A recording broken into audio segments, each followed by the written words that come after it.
আসসালামু আলাইকুম রহমতুল্লাহি ওবরাকাত।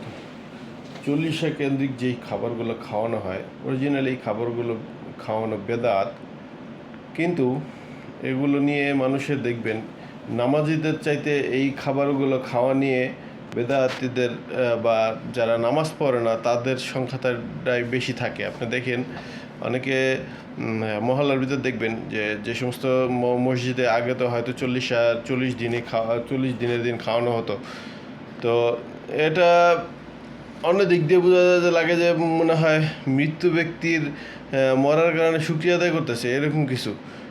অথচ নিয়ম হলো যারা মারা যায় তাদেরকে তাদের প্রতিবেশীরা খাবার দিবে, কিন্তু বিনিময়ে তারা 40 হিসেবে খাবার চাইবে না। বরঞ্চ এটা তো তাদের এমনি একটা শোকের বিষয় থাকে, যে একটা কষ্টের বিষয় যে আমার অমুক কাছের লোক মারা গেল। এটা আমরা কিভাবে করি যে অনেকে খাবার খাওয়ানোর জন্য ব্যবস্থা করতে বলে।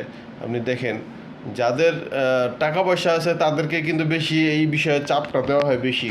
যারা গরিব মানুষ তাদেরকে কিন্তু তাদের জন্য এটা অনেক বড় জুলুম হয়ে যায়। কারণ এমনি তাদের অভাবের সংসার, এমনি চলতে ফিরতে পারে না, তারপর আবার যদি 40 বোঝাটা চাপিয়ে দেন, এটা কিন্তু কোরআন হাদিস দ্বারা কোনো স্বীকৃত না। বরঞ্চ এই 40,000 টাকা দিয়ে আপনার বিভিন্ন ধরনের সৎকায়ে জারিয়া স্বরূপ কাজ করা যায়। যেমন একটা টিউবওয়েল লাগিয়ে দিলেন, এই টিউবওয়েলের পানি চলন্ত পথিক পানি খেলো, ভালো কিছু ফল দেয় গাছ লাগিয়ে দিলেন এই টাকা দিয়ে। তাহলে কি হবে, 40 করলে যে সবটা হতো এর চেয়ে বেশি সব হবে। তো যারা এই সমস্ত বেদাতি কাজ করেন তাদের কাছে রিকোয়েস্ট করবো, আপনারা ভালো করে জানেন যে কোরআন হাদিস দ্বারা যারা স্বীকৃত আলেম ওলামারা আগে কিন্তু এই জিনিসটা বিভিন্ন মসজিদের আলেম ওলামারা 40 হিসেবে বলতো, কিন্তু এখন কিন্তু আবার বলে না, বলে ইসালে সওয়াব, মিলাদ মাহফিল।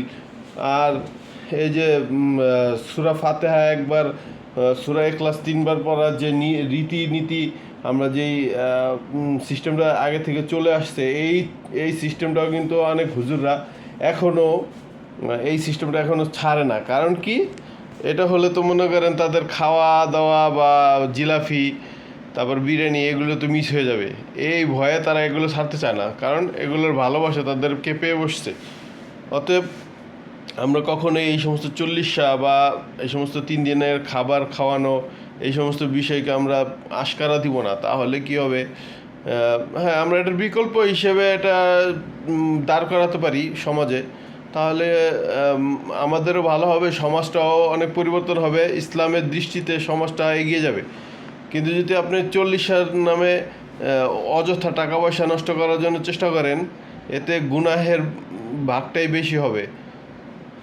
আল্লাহ তাআলা আমাদেরকে এই বিষয়ে সচেতনতা দান করেন, আমিন। জাযাকুমুল্লাহু খায়রান ফিদ দারাইন। ভিডিওটি ভালো লাগলে লাইক কমেন্ট শেয়ার করে সাবস্ক্রাইব করে আমাদের সঙ্গে থাকবেন ইনশাআল্লাহ।